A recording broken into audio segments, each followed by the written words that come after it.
Hello दोस्तों, तो ये है आज क्रूड ऑयल का 15 मिनट का चार्ट।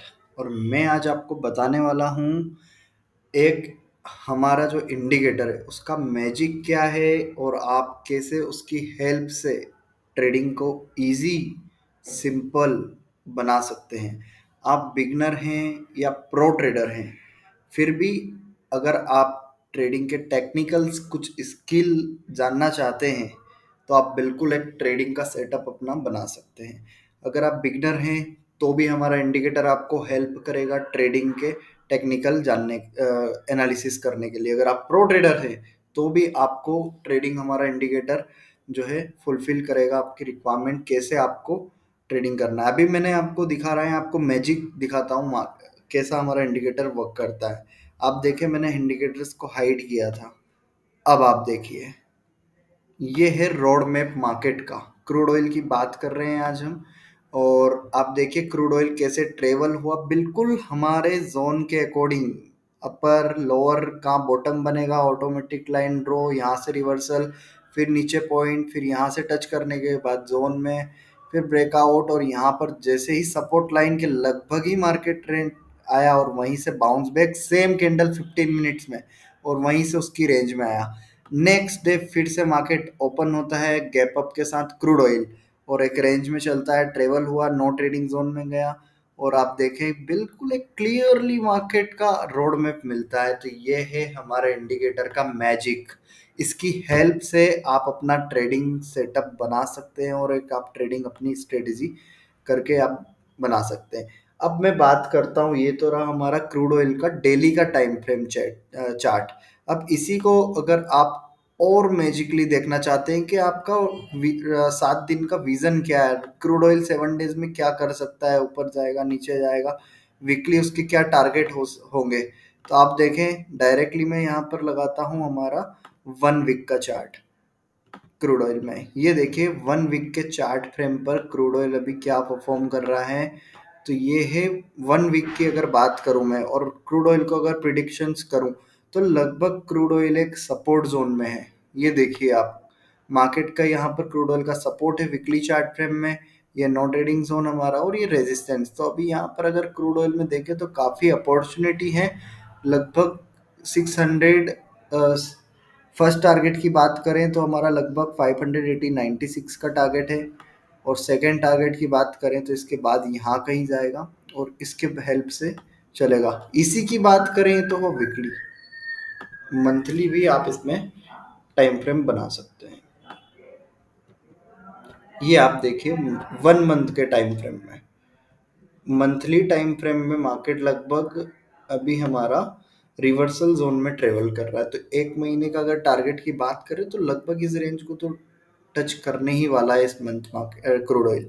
तो ये रहा आपका क्रूड ऑयल का मंथली सपोर्ट रेजिस्टेंस।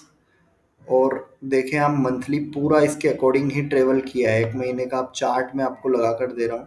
ये देखिए यहाँ पर रेंज, इस रेंज में ट्रेवल किया, यहाँ से सपोर्ट बनाया बेस को हमारे, फिर रिवर्सल जोन हुआ, रेजिस्टेंस से टच करके ब्रेकआउट यहाँ पर आया। अब लगभग यहीं पर रेजिस्टेंस है, और इसी को मेरा जो प्रिडिक्शन है क्रूड ऑयल में, यहीं पर एक बेस बन गया है मार्केट का, और बायर्स का साइन आ गया है। ये सिग्नल लगभग यहाँ पर जाएगा ही जाएगा।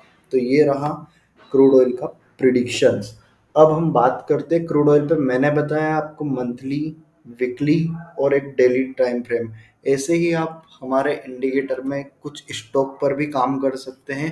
मेरा favourite stock Lawrence and turbo, आप देखें इसकी हम मंथली 1 मंथ के टाइम फ्रेम की बात कर रहे हैं। ये इसका 1 मंथ का टाइम फ्रेम है। ये देखिए आप, लगभग सपोर्ट से ही बेस बनाकर जोन बनाया, और लगभग अभी नो ट्रेडिंग जोन में 1 महीने में। अगर ये ब्रेकआउट देता है, इसको 3606 को देता है, तो लगभग मेरा टारगेट एल एन टी का यहाँ कहीं रहेगा शार्प 1 महीने के लिए। तो हम कॉल साइड भी एक पोजीशन, लॉन्ग पोजीशन बना सकते हैं। सी साइड जैसे यहाँ पर ब्रेकआउट देता है सक्सेसफुली ब्रेकआउट, तो मैं कॉल साइड 1 महीने तक होल्ड कर सकता हूँ एल एन टी को। इसी के साथ बैंक निफ्टी का अगर प्रिडिक्शन बताऊं मैं आपको 1 मंथ के लिए, तो ये रहा 1 मंथ का हमारा बैंक निफ्टी का प्रिडिक्शन। पहले हम बात करते हैं 1 मंथ में। तो आप देखिए लगभग 1 मंथ के चार्ट पर अभी लगभग यहाँ से रेंज हमारा ब्रेकआउट दिया है और लगभग ये टारगेट के साथ बैंक निफ्टी रन करेगा। एक महीने का लगभग टारगेट 53,350 रुपीज़ का टारगेट है, 366 का एग्जैक्ट टारगेट। तो इस टारगेट के साथ बैंक निफ्टी रीच करेगा 1 मंथ के टाइम फ्रेम पर। बट अगर मैं इसको देखूं वीकली, ये तो 1 मंथ है, आप यहाँ से चेंज कर सकते हैं जो हमारे इंडिकेटर के अकॉर्डिंग। देखें 1 मंथ में, तो 1 मंथ का जो टाइम फ्रेम आपको दिखाता है, तो लगभग मंथली चार्ट फ्रेम में मार्केट है रेजिस्टेंस जोन को टच कर दिया है। आप देखें इसमें आपको प्रिडिक्शन आप कर सकते हो बैंक निफ्टी को एग्जैक्ट यहाँ पर जो है टच करा है कैंडल ने। और अब जो नेक्स्ट कैंडल फॉर्मेशन होंगे, या तो मार्केट एक नो ट्रेडिंग जोन में चले जाएगा और साइडवेज हो जाएगा पूरा एक वीक। अब कल कैसे ब्रेकआउट देता है, जहां तक मुझे है ध्यान में, मार्केट यहाँ से आएगा और एक हमें जो हमारा बायर्स लाइन है इसको टच करने के बाद ही एक कॉल साइड फिर से बाउंस बैक देगा। तो कल मार्केट में हो सकती है gap up gap down opening, और गैप डाउन ओपनिंग हो या ना हो फिर भी एक सेलिंग प्रेशर बना रहेगा, क्योंकि यहाँ पर एक हर्डल है और ये स्टॉप लॉस के साथ आप शॉर्ट कर सकते हैं। 52,202 पर स्टॉप लॉस हमारा रहेगा और with the target of 51,088 rupees, मतलब 400 पॉइंट्स का हमारा लगभग टारगेट है। और ये है रेजिस्टेंस जोन पर।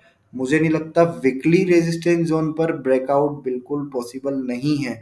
मार्केट में अच्छी तेजी देखने को मिली है इस वीक, आप देखें इस तरीके से ब्रेकआउट्स भी दिया सक्सेसफुली। बाकी अभी रेजिस्टेंस से एक बार बिल्कुल हमारा रिस्पेक्ट करने आएगा मार्केट और इस जोन को टच करेगा, और हो सकता है यहाँ से टच करने के बाद एक तेजी फिर से मार्केट में देखने को मिले हमें इन पॉइंट्स तक।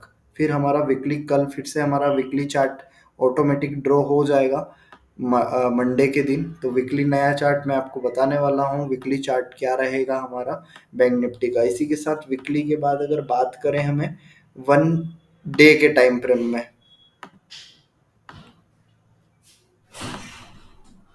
ये देखिए आप, ये हमारा है 1 डे का टाइम फ्रेम, बिल्कुल रेजिस्टेंट जोन के ऊपर मार्केट खड़ा है। तो ये है बैंक निफ्टी का लगभग 1 डे की बात करें तो 52,138 के पॉइंट पर लगभग मार्केट ने 1 डे कैंडल पर स्टे किया है, ये रेजिस्टेंट जोन पर। तो इंडिकेटर के साथ आप 1 डे, 1 मंथ, 1 वीक, तीनों चार्ट फ्रेम में आप काम कर सकते हैं। तो इस तरीके से एक आप ट्रेडिंग अपनी स्ट्रेटेजी बनाकर ट्रेड कर सकते हैं।